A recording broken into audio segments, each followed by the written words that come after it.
نحمده ونستعينه ونستغفره ونؤمن به ونتوكل عليه ونعوذ بالله من شرور أنفسنا ومن سيئات أعمالنا من يهده الله فلا مضل له ومن يضلل فلا هادي له وأشهد أن لا إله إلا الله وحده لا شريك له وأشهد أن محمدًا عبده ورسوله يا أيها الذين آمنوا اتقوا الله حق تقاته ولا تموتن إلا وأنتم مسلمون يا أيها الناس اتقوا ربكم الذي خلقكم من نفس واحدة وخلق منها زوجها وبث منهما رجالا كثيرا ونساء واتقوا الله الذي تساءلون به والأرحام إن الله كان عليكم رقيبا يا أيها الذين آمنوا اتقوا الله وقولوا قولا سديدا يصلح لكم أعمالكم ويغفر لكم ذنوبكم ومن يطع الله ورسوله فقد فاز فوزا عظيما أما بعد فإن خير الحديث كتاب الله وخير الهدي هدي محمد صلى الله عليه وسلم وشر الأمور محدثاتها وكل محدثة بدعة وكل بدعة ضلالة وكل ضلالة في النار أعوذ بالله من الشيطان الرجيم لقد كان لكم في رسول الله أسوة حسنة لمن كان يرجو الله واليوم الآخر وذكر الله كثيرا وقال تعالى في موضع آخر أعوذ بالله من الشيطان الرجيم يا أيها الذين آمنوا قوا أنفسكم وأهليكم نارا وقودها الناس والحجارة إلى آخره. عن عبد الله بن مسعود رضي الله عنه قال قال رسول الله صلى الله عليه وسلم كلكم راع وكلكم مسؤول فالإمام راع وهو مسؤول والرجل راع في أهله وهو مسؤول والمرأة هي راعية في بيت زوجها وهي مسؤولة ألا كلكم راع وكلكم مسؤول عن رعيته رواه البخاري ومسلم.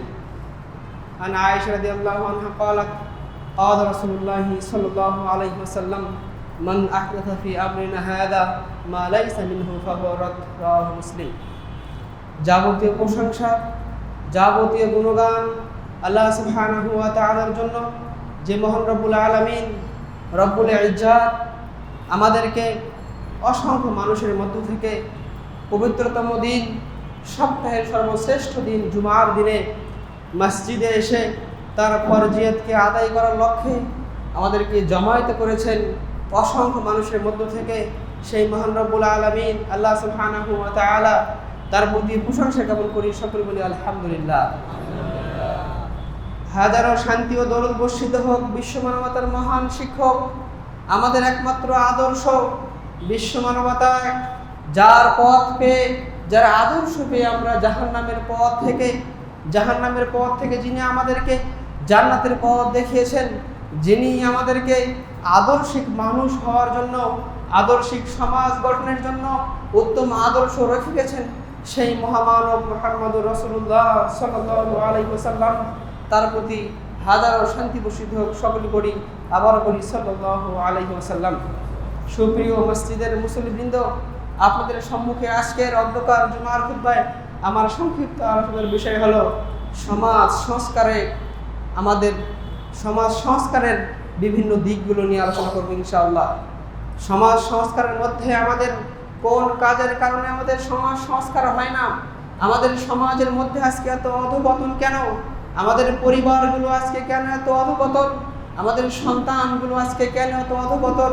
আমাদের সামাজিকভাবে মানুষ সর্বশ্রেষ্ঠ জাতি হওয়ার পরেও বর্তমান সময়ে কেন আমাদের সমাজে আমাদের যুবক ভাইগণ সহ সমস্ত পরিবারগুলো আজকে অশান্তির আগুন দাও দাও বলছে? মানুষের কোন সে শিক্ষার কারণে, কোন সে নীতির কারণে, কোন আদর্শ ভুলে যাওয়ার কারণে আজকে আমাদের সামাজিক জীবনে মানুষগুলো এত অধপতনের অতল তলে চলে গিয়েছে? সেই সম্পর্কে পবিত্র কোরআন এবং সহিহ সুন্নাহ থেকে আপনাদেরকে দু একটি কথা বলবো। আল্লাহ সুবহানাহু ওয়া তাআলা আমাদের জীবনে, ব্যক্তিগত জীবনে আমল করার এবং পরস্পরের মধ্যে সেই সঠিক দাওয়াতকে ছড়িয়ে দেওয়ার তৌফিক দান করুন সকলে মিলে আল্লাহুম্মা আমিন। আল্লাহ রাব্বুল আলামিন মানুষকে, বিশ্ব মানবতাকে সেই মহান ক্রান্তিকাল থেকে বাঁচানোর জন্য যখন জাহিলিয়াতের অন্ধকার সারা বিশ্বব্যাপী, যখন জাহিলিয়াতের অন্ধকার ছেয়েছিল, যখন মানুষ আল্লাহকে চিনত না, যখন মানুষ নবীকে চিনত না, যখন মানুষ তাওহীদ চিনত না, শিরকের মধ্যে নিমজ্জিত ছিল, যখন মানুষ তার দুনিয়াবী জামানায় যত খারাপ কাজ ছিল সমস্ত কাজগুলো করত, সেই ক্রান্তি লগ্নে আল্লাহ সুবহানাহু ওয়া তাআলা বিশ্ব মানবতাকে মুক্তির পথ হিসাবে, মুক্তির দিশারি হিসাবে মুহাম্মদুর রাসূলুল্লাহ সাল্লাল্লাহু আলাইহি ওয়াসাল্লামকে বিশ্ব মানব জাতির জন্য রাহমাত হিসেবে প্রেরণ করেছেন, যার আদর্শকে আমরা যদি গ্রহণ করতে পারি, আমাদের সামাজিক জীবন, আমাদের ব্যক্তিগত জীবন, আমাদের পারিবারিক জীবন, আমাদের রাষ্ট্রীয় জীবন, আমাদের সমস্ত সংস্কৃতি এবং তামাদ্দুনগুলো আমরা ফিরিয়ে পাবো ইনশাআল্লাহ। আল্লাহ রাব্বুল আলামিন এজন্যই বলেছেন, লাকাদ কানা লাকুম ফি রাসূলিল্লাহি উসওয়াতুন হাসানাহ লিমান কানা ইয়ারজুল্লাহ ওয়াল ইয়াওমাল আখির। আল্লাহ সুবহানাহু ওয়া তাআলা সূরা আহজাবের মধ্যে বলছেন 21 নং আয়াতে যে, হে মানুষগণ, যারা পরকালকে বিশ্বাস করে, যারা আল্লাহকে কামনা করে, যারা শেষ দিবসকে কামনা করে, সেই ব্যক্তির জন্য, সেই নারী এবং পুরুষের জন্য একমাত্র উত্তম আদর্শ নিহিত রয়েছে মুহাম্মদুর রাসূলুল্লাহ সাল্লাল্লাহু আলাইহি ওয়াসাল্লামের মধ্যে। যেই ব্যক্তিগণ পরকালকে কামনা করে, যে ব্যক্তি আল্লাহর হিসাবকে, আল্লাহর সম্মুখে দাঁড়ানোকে ভয় করে, সেই ব্যক্তির জন্য, সেই নারী এবং পুরুষের জন্য একমাত্র আদর্শ হলেন মুহাম্মদুর রাসূলুল্লাহ সাল্লাল্লাহু আলাইহি ওয়াসাল্লাম। এজন্য এই সামাজিক সংস্কার, আমাদের পারিবারিক সংস্কার, ব্যক্তিগত সংস্কারের একমাত্র মানদণ্ড হলো পবিত্র কোরআন এবং সহিহ সুন্নাহ, এবং সেটা মুহাম্মদুর রাসূলুল্লাহ সাল্লাল্লাহু আলাইহি ওয়াসাল্লাম সালফে সালেহিনদের বুঝ অনুযায়ী। যদি আমরা সেই বুঝ অনুযায়ী আমাদের জীবন বাস্তবায়ন করতে পারি, তাহলেই আমাদের দুনিয়াবী জীবন এবং পরকালীন জীবন সাফল্যে ভরে যাবে। আল্লাহ রাব্বুল আলামিন সূরা আহজাবের অত্র আয়াতে যে শর্ত করেছেন, লিমান কানা ইয়ারজুল্লাহ ওয়াল ইয়াওমাল আখির, যে ব্যক্তি পরকালকে বিশ্বাস করে, পরকালকে কামনা করে, আল্লাহর উপর ভয় করে, সেই ব্যক্তির জন্যই আল্লাহ রাসূল সাল্লাল্লাহু আলাইহি ওয়াসাল্লাম উত্তম আদর্শ। এজন্য প্রথমত আমাদের আকীদার সংস্কার করতে হবে। আমার আপনার সন্তানকে সঠিক বিশুদ্ধ আকীদার শিক্ষা চর্চা করতে হবে। মুসলিমের সন্তানের মধ্যে যেন সঠিক আকীদা বিশ্বাস ঠিক থাকে, মুসলিমের পরিবার গঠন হবে সঠিক আকীদা বিশ্বাসের ভিত্তিতে। এজন্য দেখা যায় আমাদের দেশের এই বিষয়টি অনেক অভাব রয়েছে। আমাদের সন্তানগণ বিভিন্ন শিক্ষায় শিক্ষিত, কিন্তু সঠিক আকীদা বিশ্বাস, আল্লাহ সম্পর্কে সঠিক আকীদা, মুহাম্মদ রাসূলুল্লাহ সাল্লাল্লাহু আলাইহি ওয়াসাল্লামকে সঠিক আকীদা, ইসলাম সম্পর্কে সঠিক ধারণা আমাদের অনেকের মধ্যে নেই। আমাদের যুব সমাজ আজকে কুপথে যাচ্ছে, খারাপ পথে যাচ্ছে। এজন্যই তাদের আকীদার মধ্যে বিভিন্ন অনইসলামিক আকীদা, বিভিন্ন হিন্দুয়ানি আকীদা, বিভিন্ন খ্রিস্টানদের বিভিন্ন দর্শন তারা নিজেদের মধ্যে গেঁথে নিয়েছে। মুসলিমদের ঐতিহ্য, মুসলিমদের সঠিক আকীদা বিশ্বাস, উম্মতে মুহাম্মাদের যে সঠিক আকীদা বিশ্বাস রয়েছে, সেই দিকে আমাদের ভ্রুক্ষেপ নেই। এজন্য প্রতিটি মানুষের শুরুটা হওয়া প্রয়োজন সঠিক আকীদা এবং বিশ্বাসের ভিত্তিতে। দেখুন, লক্ষ্য করে দেখবেন, সেই মক্কার কুফার কুরাইশগণ তারাও আল্লাহকে মানতেন, তারাও আল্লাহ রাব্বুল আলামিনকে মানতেন, তিনি সৃষ্টিকর্তা। তারাও জানতেন এবং স্বীকার করতেন আল্লাহ বৃষ্টি দেয়, তারাও স্বীকার করতেন যে আল্লাহ জীবনদাতা। সেই মক্কার কুফার কুরাইশগণ স্বীকার করতেন, বিশ্বাস করতেন, বুকে বিশ্বাস লালন করতেন। তাদের আকীদা ছিল যে আল্লাহ রাব্বুল আলামিন জীবনদাতা, মৃত্যুদাতা, আল্লাহ মানুষকে রিজিক দান করেন। কিন্তু তারা মানতেন না আল্লাহকে ইলাহ হিসাবে, আল্লাহর ওয়াহদানিয়্যতকে তারা গ্রহণ করতেন না। তারাও কিন্তু সেই সূত্রে ছিল আল্লাহ রাব্বুল আলামিনের প্রতি বিশ্বাস, কিন্তু আসল জায়গায় এসে যেটা তাওহীদুল ইবাদা, যেটাই মূলত তাওহীদ, আল্লাহ রাব্বুল আলামিনকে ইবাদতের ক্ষেত্রে একক মানা, একক জানা, সেই বিশ্বাস তারা করতো না। যখন আল্লাহ রাসূল সাল্লাল্লাহু আলাইহি ওয়াসাল্লাম দাওয়াত দিলেন লা ইলাহা ইল্লাল্লাহ, আল্লাহ সুবহানাহু ওয়া তাআলা ব্যতীত হক কোনো মাবুদ নেই, তখন তাদের টনক নড়ে গেল। মুহাম্মদ বলছে কি সাল্লাল্লাহু আলাইহি ওয়াসাল্লাম, আমরা এতগুলো প্রভুর ইবাদত করি, 360টি প্রভুর ইবাদত করি, আর মুহাম্মদ সাল্লাল্লাহু আলাইহি ওয়াসাল্লাম আজকে বলছে একটি প্রভুকে মানতে হবে, যিনি একমাত্র আল্লাহ সুবহানাহু ওয়া তাআলা। তখন তাদের আসল জায়গায় আঘাত হানা হলো। কিন্তু আজকেও আমরা আমাদের মুসলিমগণ, অসংখ্য মুসলিম আমাদের বাংলাদেশে রয়েছে যারা পৈতৃক সূত্রে মুসলিম, বাপ দাদার থেকে মুসলিম, কিন্তু আকীদার মধ্যে থেকে আমাদের বিভিন্ন শিরকি আকীদা, বিভিন্ন বেদাতি আমল আমাদের মধ্যে আমাদের ঈমানকে নষ্ট করে দিয়েছে। সমাজ সংস্কার কিভাবে হবে, সামাজিক সংস্কার কিভাবে হবে আমার আপনার মাধ্যমে? আমাদের অনেক রয়েছে, অনেক মানুষ রয়েছেন, আমরা মুহাম্মাদি দাবি করি, আহলে হাদিস দাবি করি, কিন্তু আহলে হাদিস দাবি করার পরেও তাদের আমলের মধ্যে অনেক ত্রুটি রয়েছে। অনেক মানুষের আমলিয়াতের মধ্যে ঘাটতি রয়েছে। সঠিক আকীদা বিশ্বাসের পর যে স্থান, সেটা হলো সঠিক আমলে সালেহ, সঠিক আমল করা। এই বিষয়গুলো আমাদের খেয়াল করতে হবে। আল্লাহ রাসূল সাল্লাল্লাহু আলাইহি ওয়াসাল্লামকে যখন আমরা আমাদের জীবনের প্রতিটি ক্ষেত্রে আদর্শ হিসেবে মানতে পারবো, তখনই আমি আপনি আদর্শিক ব্যক্তি হওয়ার জন্য আমরা পদক্ষেপ গ্রহণ করতে পারবো।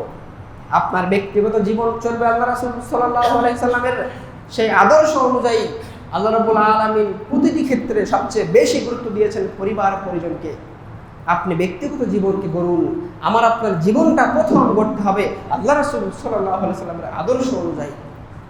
আপনি পিতা হিসাবে, আপনি মাতা হিসাবে, আপনি পরিবারের গার্জিয়ান হিসাবে আপনাকে প্রথম প্রয়োজন আল্লাহ রাসূল সাল্লাল্লাহু আলাইহি ওয়াসাল্লামের আদর্শে নিজেকে আদর্শিত হওয়া।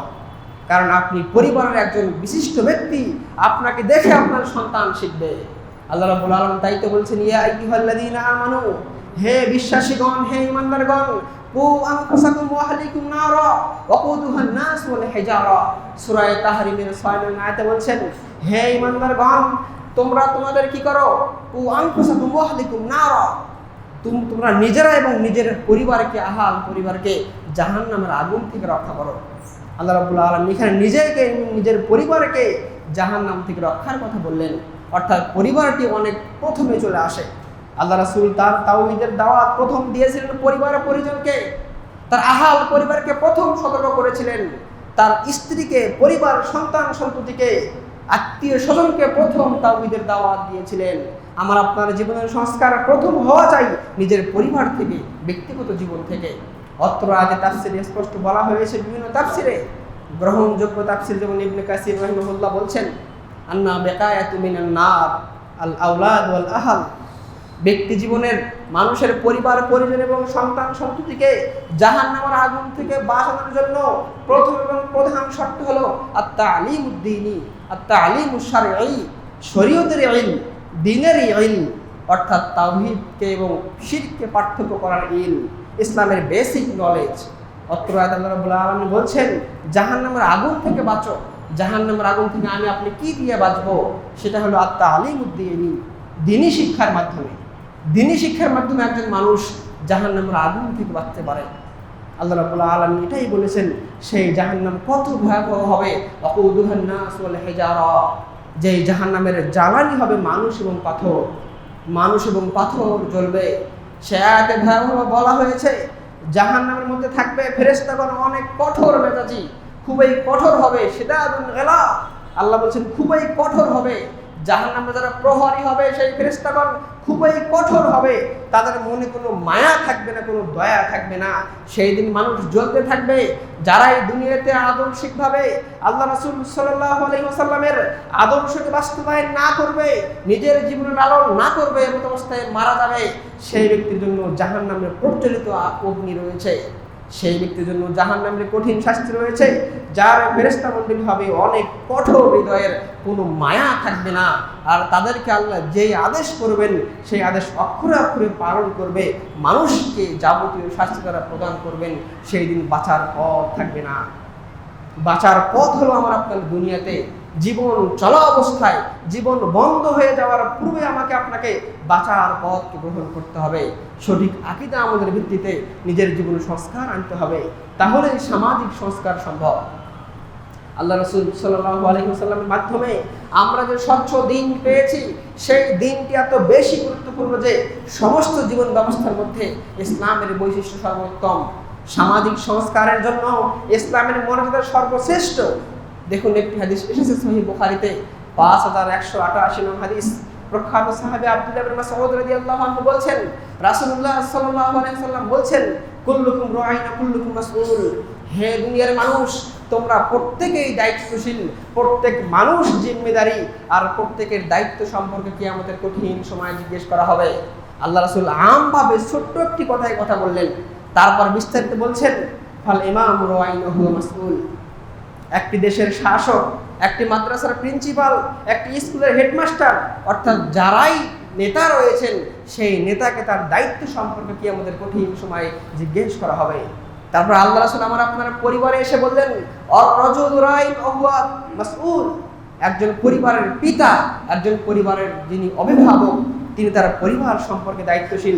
কিয়ামতের কঠিন সময়ে আমার আপনার পিতাদেরকে তার সন্তান সন্ততি, স্ত্রী মেয়ে সম্পর্কে জিজ্ঞেস করা হবে।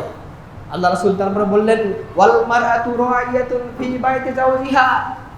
একজন পরিবারের স্ত্রী, একজন পরিবারের মা তার নিকটে এসে বললেন, হে পরিবারের মাগণ, হে পরিবারের সম্মানিত স্ত্রীগণ, তোমরাও দায়িত্বশীলা। তোমাদের কিয়ামতের কঠিন সময়ে তোমাদের সন্তান সম্পর্কে, তোমার স্বামীর পরিবার সম্পর্কে কঠিনভাবে জিজ্ঞেস করা হবে। সেই দিন কেউ ছাড় পাবে না। আল্লাহ রাসূল তারপর বললেন, ওয়াল আবদু রাঈন। একজন মালিকের দাস, একজন দোকানের কর্মচারী, একজন খেটে খাওয়া মানুষ, সেও দায়িত্বশীল। আলা মাল সাইয়্যিদিহি। তার মনিবের যে মাল তার হাতে রয়েছে, একজন দোকানদার তার কর্মচারীকে যে দোকান দিয়েছে, অনেক লক্ষ লক্ষ টাকা দিয়ে রেখেছে এবং তাকে বেতন দিচ্ছে, তার সেই মালামালের দায়িত্বশীল। কিয়ামতের কঠিন সময়ে তার সেই দায়িত্ব সম্পর্কে, ডিউটি সম্পর্কে জিজ্ঞেস করা হবে। আল্লাহ রাসূল শেষে বললেন, আল্লাহ আলা কুল্লুকুম রাঈন ওয়া কুল্লুকুম মাসউলুন আন রাইয়াতিহি। হে দুনিয়ার মানুষ, তোমরা সকলেই দায়িত্বশীল, সকলের দায়িত্ব সম্পর্কে কিয়ামতের কঠিন সময়ে জিজ্ঞেস করা হবে। এজন্য সম্মানিত প্রিয় মুসলিমবৃন্দ, আমাদের সংশোধন হতে হবে, আমাদের স্ব দায়িত্ব সম্পর্কে আমাদেরকে সজাগ হতে হবে। নইলে কিয়ামতের কঠিন সময়ে সেই কাঠ করে আমাদেরকে আটকে যেতে হবে। সেই দিন ছাড় পাওয়ার কিছু থাকবে না।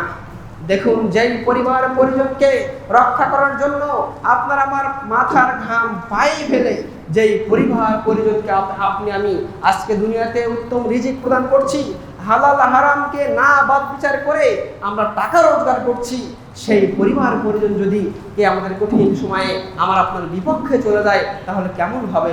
একটু চিন্তা করে দেখুন, একটু চিন্তা করে দেখুন। আমার আপনার পরিবার, যেই স্ত্রী, যেই সন্তান, আদরের সন্তান, সেই সন্তান যদি আমাদের কঠিন সময়ে আমার আপনার বিপক্ষে চলে যায়, আল্লাহর নিকটে গিয়ে আপনার বিপক্ষে নালিশ করে, তাহলে কেমন লাগবে, কেমন হবে অবস্থা?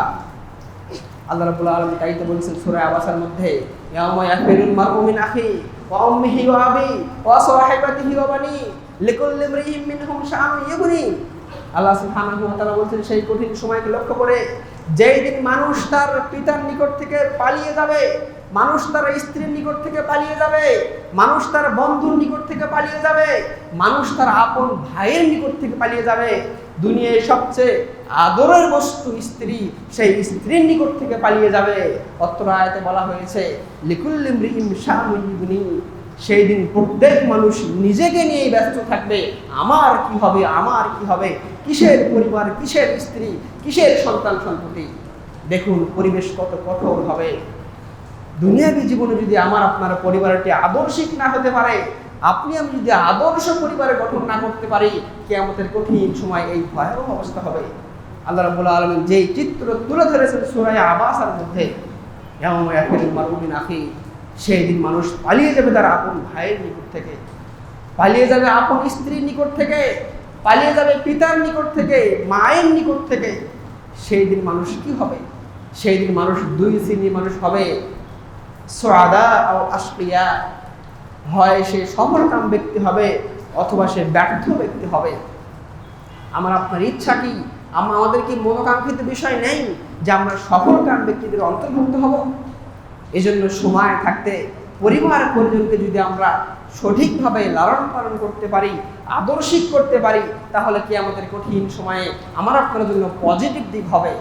আপনার সন্তানটি যদি আদর্শিক হয়, সেই সন্তান কিয়ামতের কঠিন সময়ে পিতামাতার উপকারে আসবে।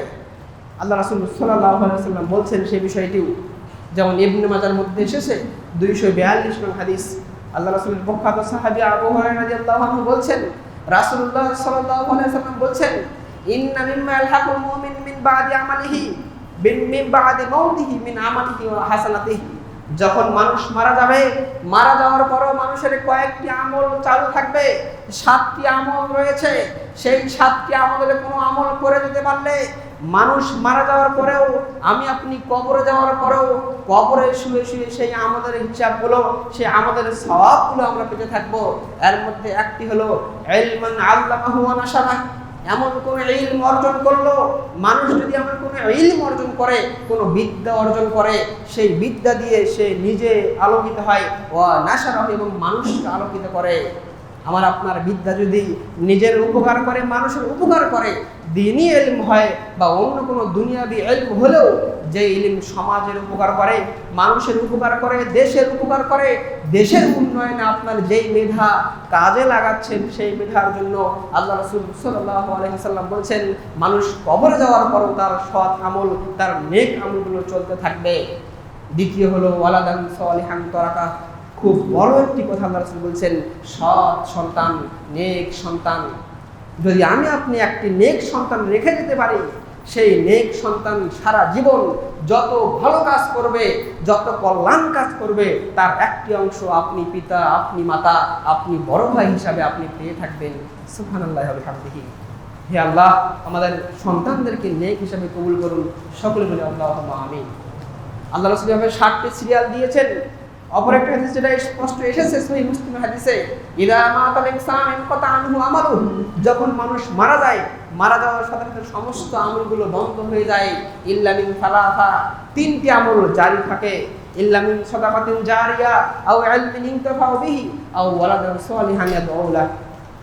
3টি আমল জারি থাকে, একটি হলো সাদাকা জারিয়া, একটি হলো উত্তম ইলম, একটা হলো আপনার নেক সন্তান। অর্থাৎ অত্র হাদিস দ্বারা আপনাদেরকে বোঝাতে যাচ্ছি, সন্তান সন্ততিকে আপনি নেক করুন। নেক সন্তান কাকে বলে? সৎ সন্তান কাকে বলে? সে ছেলে হোক, মেয়ে হোক, সেই সন্তান যদি আদর্শিকভাবে গড়ে উঠতে পারে, সেই সন্তান আমার আপনার জন্য সবচেয়ে বড় পাওয়া হবে। আল্লাহ রাসূল সাল্লাল্লাহু আলাইহি ওয়াসাল্লাম বলছেন, কিয়ামতের কঠিন সময়ে যখন মানুষের হিসাব নেওয়া হবে, তখন কিছু মানুষকে পাওয়া যাবে তাদের আমলনামায় অনেক বেশি আমলনামা জমা হয়েছে।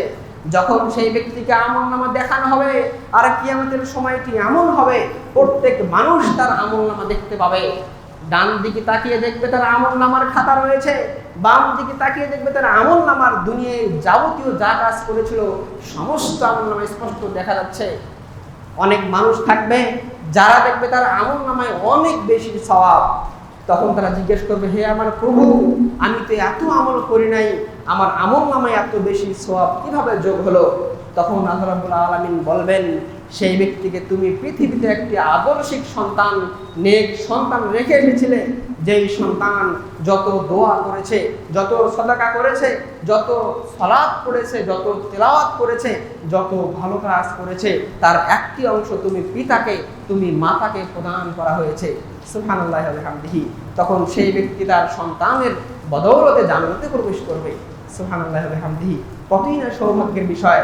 আল্লাহ রাব্বুল আলামিন তাইতে বলছেন, যেই পরিবার পরিজনগুলো আদর্শিক হবে, যার পরিবারগুলো ইসলামের উপর টিকে থাকবে, সেই পরিবার পরিজন কিয়ামতের কঠিন সময়ে তারা একত্রিত হবে এবং জান্নাতে তারা একসাথে থাকবে। দেখুন সূরা তুরের মধ্যে স্পষ্ট এসেছে, ওয়া আলহাকনা বিহিম, এবং আল্লাহ রাব্বুল আলামিন বলছেন, আমি তাদের পরিবার পরিজনকে একত্রিত করব।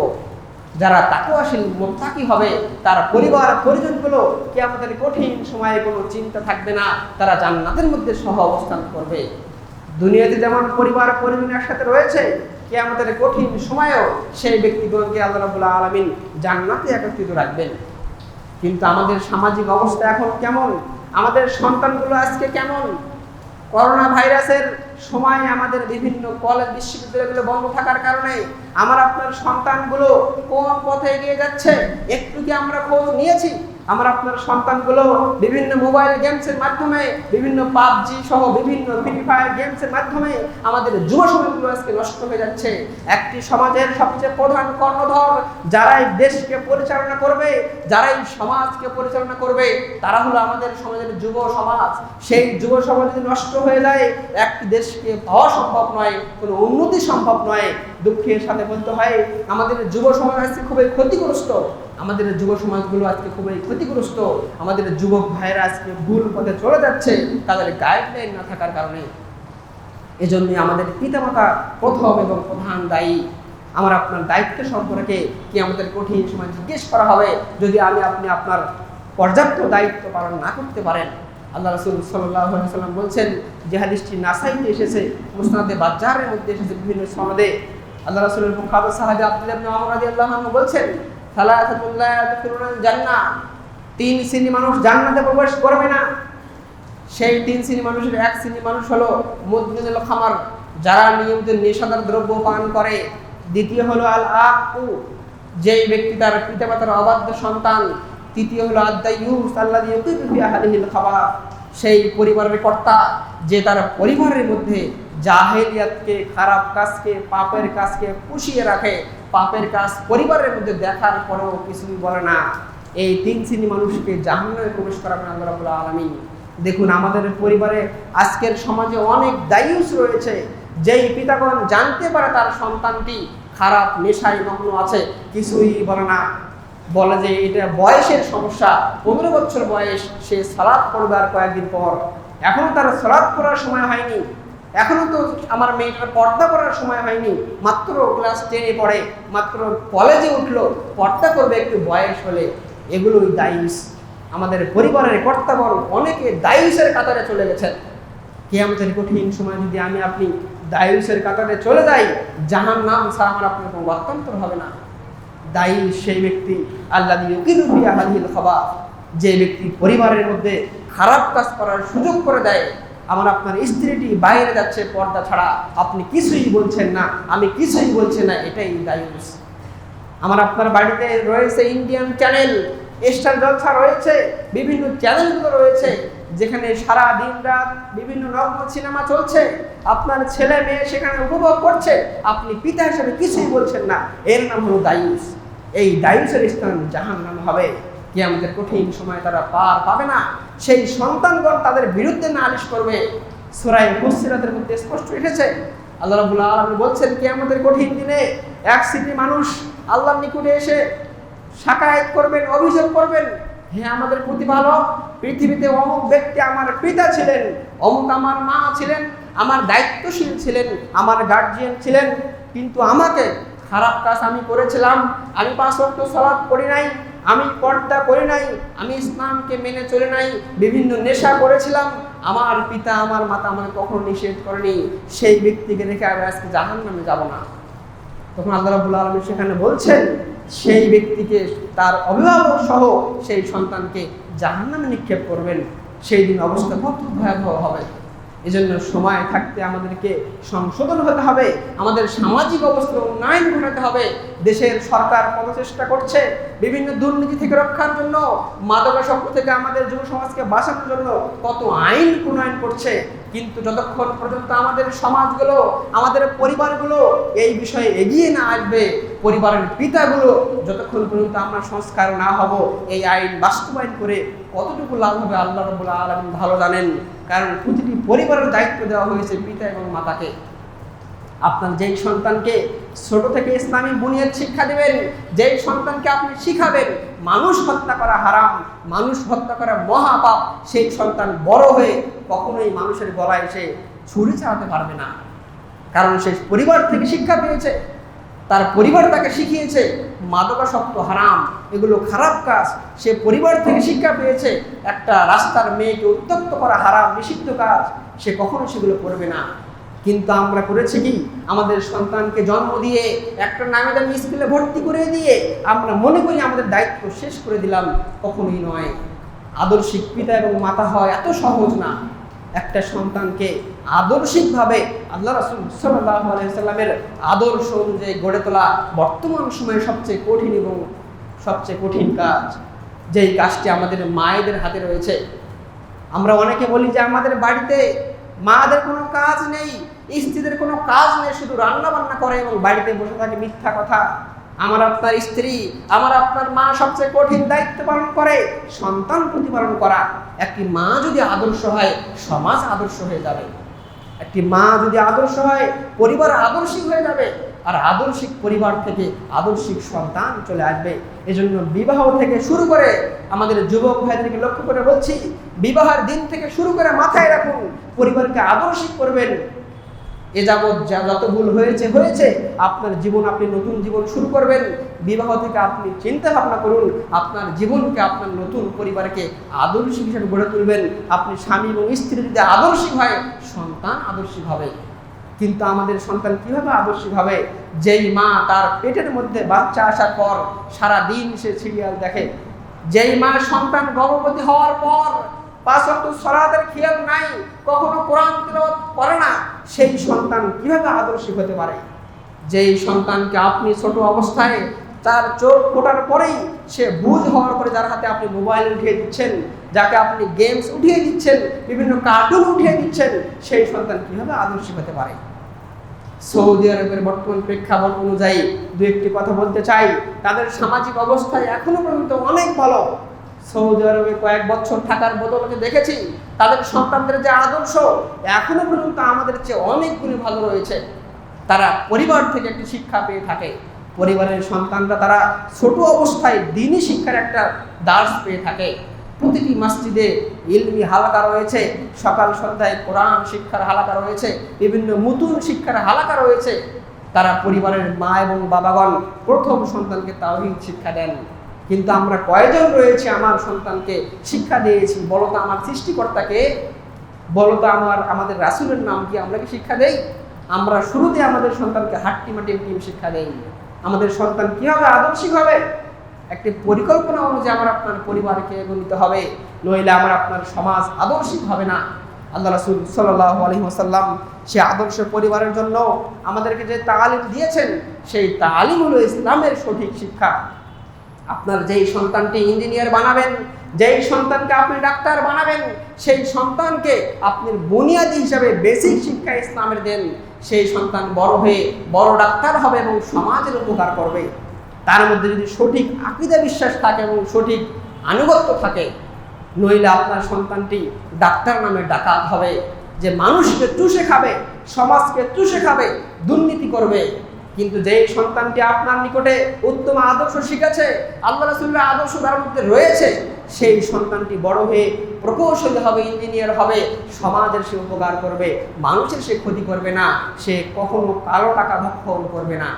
অতএব ভালো এবং মন্দের মাপকাঠি আমাদের নিজেদের নিকটেই রয়েছে। আমরা যদি প্রয়োগ করি তাহলে আমাদের সমাজ পরিবর্তন হওয়া সম্ভব। আল্লাহ রাসূল সাল্লাল্লাহু আলাইহি ওয়াসাল্লাম বলেছেন, হাদিসটি মুসনাদ আহমদের মধ্যে এসেছে, 17157 হাদিস। খুবই গুরুত্বপূর্ণ একটি কথা আল্লাহ রাসূল বলছেন। আবু মুসা আবুল আশআরী রাদিয়াল্লাহু আনহু বলছেন, রাসূলুল্লাহ সাল্লাল্লাহু আলাইহি ওয়াসাল্লাম বলেন, ওমান দা'a বিদাওয়াল জাহিলিয়া ফাহুয়া মিন দুসা জাহান্নাম। যেই ব্যক্তি জাহিলিয়াতের দিকে আহ্বান করে, মানুষকে জাহিলিয়াতের দিকে ডাকে এবং নিজে জাহিলিয়াতের মধ্যে নিমজ্জিত হয়, ফাহুয়া মিন দুসা জাহান্নাম, সেই ব্যক্তিকে কিয়ামতের কঠিন সময়ে অধোমুখে ঘাট ধরে জাহান্নামে নিক্ষেপ করা হবে। হাঁটু মাটিতে গেড়ে দিয়ে ঘাট ধরে সেই ব্যক্তিকে জাহান্নামে নিক্ষেপ করা হবে। আল্লাহ রাসূলের সাহাবী চট করে জিজ্ঞেস করলেন, ইয়া রাসূলুল্লাহ সাল্লাল্লাহু আলাইহি ওয়াসাল্লাম, ওয়াইন সামা ওয়াইন সাল্লা, সেই ব্যক্তি যদি সালাত আদায় করে, 5 ওয়াক্ত সালাত পড়ে, রমজান মাসের সিয়াম পালন করে, অর্থাৎ ইসলামকে মেনে চলে, তারপরেও কি সেই ব্যক্তিকে জাহান্নামে নিক্ষেপ করা হবে? আল্লাহ রাসূল বললেন, ওয়াইন সামা ওয়াইন সাল্লা ওয়া জামা আন্নাহু মুসলিম। আরে সাহাবী, তুমি কি বলছো? যে ব্যক্তি জাহিলিয়াতকে লালন করবে, জাহিলিয়াতকে আহ্বান করবে, এরপরে সেই ব্যক্তি সালাত করলেও, রমজান মাসের সিয়াম পালন করলেও সেই ব্যক্তি জাহান্নামে যাবে। ওয়া জামা আন্নাহু মুসলিম, সে ব্যক্তি নিজেকে মুসলিম দাবি করলেও জাহান্নামে যাবে। তাহলে আপনাকে বলতে চাই, জাহিলিয়াত কি?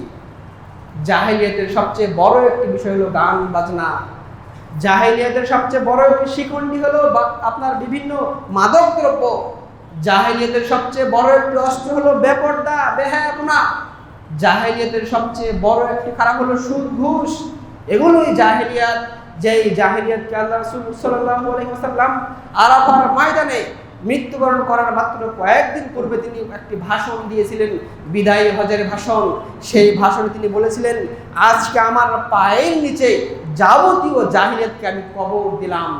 যেই ব্যক্তি সেই কবর দেয়া জাহেলিয়াতকে উত্তরণ করবে, মানুষকে আহ্বান করবে, সমাজের মধ্যে ছড়িয়ে দিবে, নিজে লালন করবে, আল্লাহ রাসূল বলছেন সেই ব্যক্তি সালাত পড়ার পরেও, সেই ব্যক্তি সিয়াম পালন করার পরেও, রমজান মাসের সিয়াম পালন করার পরেও, মক্কায় গিয়ে হজ করার পরেও সেই ব্যক্তি জাহান্নামী। কোন সে ব্যক্তি? যে ব্যক্তি ইসলাম প্লাস জাহিলিয়াতকে লালন করে। আমাদের প্রতিটি ঘরে ঘরে আজকে জাহিলিয়াতের লালন হচ্ছে।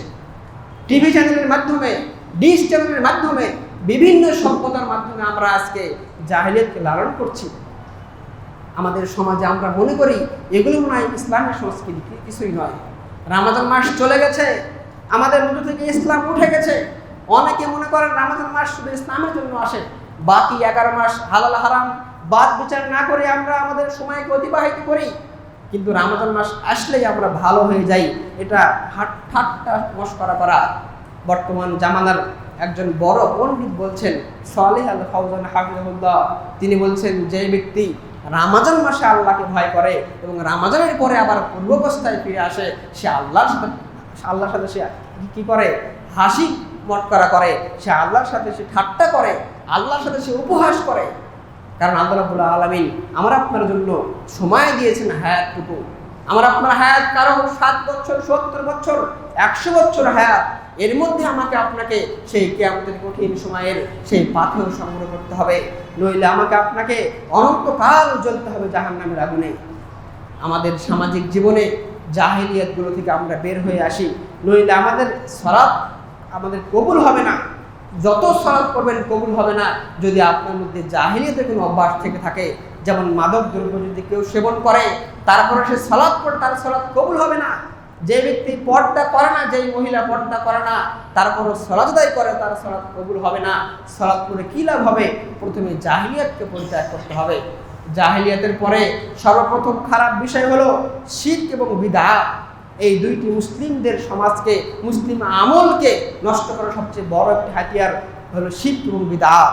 আল্লাহ রাসূল সাল্লাল্লাহু আলাইহি ওয়াসাল্লাম তাই তো বলছেন, রাসূলুল্লাহ সাল্লাল্লাহু আলাইহি ওয়াসাল্লামের আদেশকে মেনে চললে কিয়ামতের কঠিন সময়ে তিনি সুসংবাদ দিয়েছেন, 7 শ্রেণীর মানুষ কিয়ামতের কঠিন সময়ে, যেদিন আল্লাহর ছায়া ব্যতীত কোনো ছায়া থাকবে না। যে হাদিসটি সহিহ বুখারীতে 660 নং হাদিসে এসেছে, বিভিন্ন গ্রন্থে পাওয়া যাবে। 7 শ্রেণীর মানুষ কিয়ামতের কঠিন সময়ে আল্লাহর দেয়া ছায়ার মধ্যে থাকবে। আমরা জানি কিয়ামতের দিনে মানুষের মাথার উপরে চলে আসবে সূর্য। সূর্য মানুষের মাথার উপরে এসে তাপ দেবে, মানুষের শরীর ঘামতে থাকবে এবং কিয়ামতের দিনটি হবে অনেক লম্বা। সেই দিন মানুষ নিজেকে নিয়ে ব্যস্ত থাকবে। এই কঠিন সময়ে আল্লাহ রাব্বুল আলামিনের দেয়া ছায়া পাবে 7 শ্রেণীর মানুষ।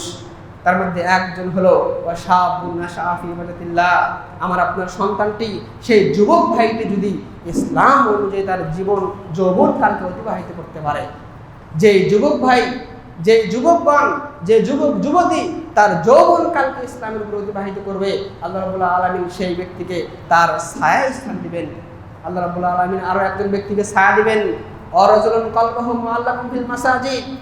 যে ব্যক্তির অন্তর মসজিদের সাথে ঝুলন্ত রয়েছে, যে ব্যক্তি মসজিদে নিয়মিত আসে 5 ওয়াক্ত সালাতে, 1 ওয়াক্ত সালাত পড়ে বাড়িতে গেলে, বাসায় গেলে আবার তার মনে হয় কখন পরের ওয়াক্ত আজান দিবে, আবার মসজিদে যাবে, যার মসজিদের সাথে সম্পর্ক গভীর, সেই ব্যক্তিকে আল্লাহ রাব্বুল আলামিন কিয়ামতের কঠিন সময়ে তার ছায়ায় স্থান দিবেন। তার মধ্যে এক ব্যক্তি হলো সেই 2 বন্ধু যারা আল্লাহর জন্যই পরস্পরকে ভালোবাসে, আল্লাহর জন্যই পরস্পরকে ঘৃণা করে। বন্ধুত্ব স্থাপন করা অনেক গুরুত্বপূর্ণ একটি বিষয়। মানুষের জীবনের মোড়কে পরিবর্তন করতে পারে বন্ধুত্ব। একজন মানুষকে জান্নাতে নিয়ে যেতে পারে তার বন্ধু, একজন মানুষকে ধ্বংস করতে পারে তার বন্ধু। কারণ বন্ধুর প্রভাব মানুষের জীবনে অনেক বেশি থাকে। এজন্য আমরা বলতে চাই, আমাদের সন্তান সন্ততি খারাপ পথে যাওয়ার জন্য কিছু মাধ্যম রয়েছে। তার মধ্যে কয়েকটি মাধ্যমের একটি মাধ্যম হলো খারাপ সঙ্গ। আপনার সন্তানটি কার সাথে সঙ্গ দিচ্ছে, আপনার সন্তানের বন্ধুকে, সেটা আপনি খেয়াল করুন। একজন বন্ধুই মানুষকে খারাপের দিকে নিয়ে যায়। আল্লাহ রাসূল বলছেন, আল মারউ আলা দীনি খলিলি। একজন মানুষকে চিনো তার বন্ধুর মাধ্যমে। একজন মানুষ তার বন্ধুর মতোই হয়ে থাকে। বন্ধু যদি ভালো হয়ে যায় আপনার ছেলেটি ভালো হয়ে যাবে। আপনার সন্তান যদি খারাপ সঙ্গ দেয় তাহলে সেও খারাপ সঙ্গ দিয়ে খারাপ হয়ে যাবে। আল্লাহ রাসূল সাল্লাল্লাহু আলাইহি ওয়াসাল্লামের আদর্শ অনুযায়ী আমরা জীবন গড়তে গেলে কয়েকটি পদক্ষেপ গ্রহণ করা প্রয়োজন। যখন আমরা দেখতে পাই আমাদের সন্তানদের শুধু শারীরিক গঠন করার জন্য আমরা বিভিন্ন কেয়ার করি, কিন্তু একজন সন্তানের নাফসকে, তার আত্মাকে সঠিকভাবে লালন করার জন্য আমরা কোনো পদক্ষেপ গ্রহণ করি না। মানুষের শরীরকে যেমন টিকানোর জন্য খাবার প্রয়োজন, অনুরূপ একজন মানুষের আত্মাকে জীবিত রাখার জন্য তার জন্য আত্মার খাবার রয়েছে। আত্মার খাবার কি? আত্মার খাবার কোরআন তেলাওয়াত, আত্মার খাবার হলো ইসলামের শিক্ষা, আত্মার খাবার হলো জিকির আজগার, সকাল সন্ধ্যায় দোয়া পাঠ করা, আত্মার খাবার হলো ইসলামী বিষয় নিয়ে গবেষণা করা, নিজের ব্রেন মস্তিষ্ককে ইসলামের জন্য বিলিয়ে দেওয়া হলো আত্মার খাবার। আমরা কি করি? আমাদের সন্তানদেরকে শুধু শারীরিক গঠনের জন্য আমরা অনেক চেষ্টা করি, অনেক ডাক্তার দেখাই, কিন্তু আমার সন্তানকে আত্মার খাবার আমরা কখনোই দিই না। আমাদের সন্তানগুলো খারাপ হওয়ার জন্য আরেকটি বিষয় রয়েছে, আল ইকতিবাবুল আবওয়াব। তাদের সন্তানদের যে বিভিন্ন বাড়ির যে বিষয় রয়েছে, আমাদের সন্তানের পিতাগণ বাড়ি থেকে তারা অনেক দূরে থাকেন, কেউ বা চাকরির জন্য, কেউ বা নিজের জীবিকার জন্য বাড়ি থেকে বাইরে থাকেন। একজন সন্তানের নিকটে একজন পিতা যদি না থাকেন তাহলে সেই সন্তান আদর্শ হিসেবে গড়ে তুলতে অনেক কঠিন হয়ে যাবে। কারণ সন্তানের জন্য সবচেয়ে বড় দায়িত্বশীল ব্যক্তি হলেন তার পিতা। পিতার অনুপস্থিতিতে একজন সন্তান বিভিন্ন খারাপ কাজ করে থাকে, মায়েরা বাড়ির মধ্যে থেকে সেগুলো দেখতে পারে না।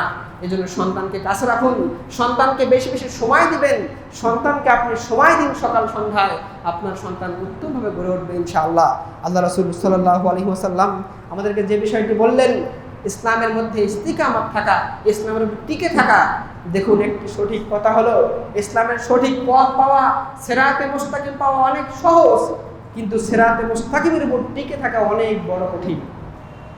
আমরা তো অনেকেই সহি আকীদা বিশ্বাস গ্রহণ করেছি, আলহামদুলিল্লাহ সহি আকীদার দাওয়াত চলছে বাংলাদেশে, বিভিন্ন সহি আকীদার দাওয়াত এবং জাগরণ চলছে। আমাদের যুবক ভাইগণ বিভিন্ন মাধ্যমে সহি আকীদার দাওয়াত পাচ্ছে এবং সেই ছায়াতলে এসে গ্রহণ করছে, নিজের জীবনকে সংশোধন করছে।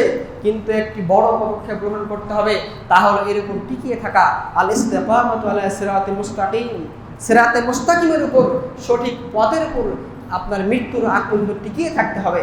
আল্লাহ রাসূলের সাহাবী জিজ্ঞেস করলেন, হে আল্লাহ রাসূল, আপনি আমাকে একটি বিষয় বলুন, ইসলাম সম্পর্কে এমন একটি বিষয় বলুন আমি আপনার পরে আর কাউকে সেই বিষয়ে জিজ্ঞেস করব না। আপনি ইসলাম সম্পর্কে গুরুত্বপূর্ণ একটি কথা বলুন, যে ইসলাম সম্পর্কে আমি আর কাউকে জিজ্ঞেস করব না। আল্লাহ রাসূল বললেন, কুল আমানতু বিল্লাহি সুম্মা ইসতাকিম। হে আমার সাহাবী, তুমি বলো যে আমি আল্লাহর উপর ঈমান আনলাম এবং এর উপর টিকে থাকলাম। প্রথম হলো সহি আকীদা বিশ্বাস।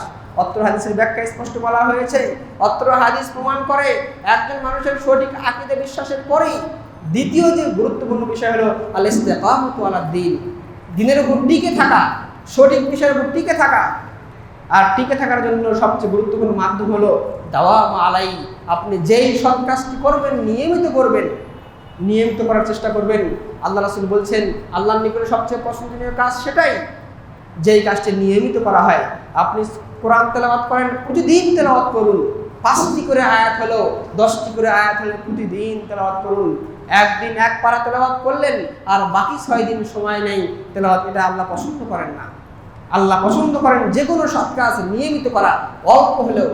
আপনি তাহাজ্জুদ পড়তে পারেন না, প্রতিদিন রাতে অন্তত 2 রাকাত সালাত পড়ুন। রাতে উঠে 12টা 1টার দিকে উঠে, 2টার দিকে উঠে, ফজরের আযানের আগে উঠে মাত্র 2 রাকাত সালাত পড়ুন, নিয়মিত পড়ুন। এটাই আল্লাহর নিকটে অনেক পছন্দনীয়। আপনি কখনো রাত জাগরণ করেন না, একদিন সারা রাত জেগে ইবাদত করলেন, বাকি মাস খবর নেই, এইটা আল্লাহ পছন্দ করেন না। নিয়মিত আমরা আল্লাহর নিকটে খুবই পছন্দনীয়, আল্লাহ রাসূল আমাদেরকে বলে দিয়েছেন। এজন্য বলতে চাই, আল্লাহ সুবহানাহু ওয়া তাআলা আমাদের যে পরিবার পরিজনের গুরুত্বপূর্ণ দায়িত্ব দিয়েছেন, এই দায়িত্ব যদি আমরা ভালোভাবে পূরণ করতে পারি, আমরা যদি এই দায়িত্বর বিষয়কে আমরা খেয়াল রাখতে পারি, তাহলে কিয়ামতের কঠিন সময়ে আমাদের জন্য রয়েছে অনেক ভালো ফলাফল। নইলে আমরা সেই দিন কঠিনভাবে ক্ষতিগ্রস্ত হব, যেই ক্ষতিগ্রস্তর জন্য আর কোনো বিষয় থাকবে না।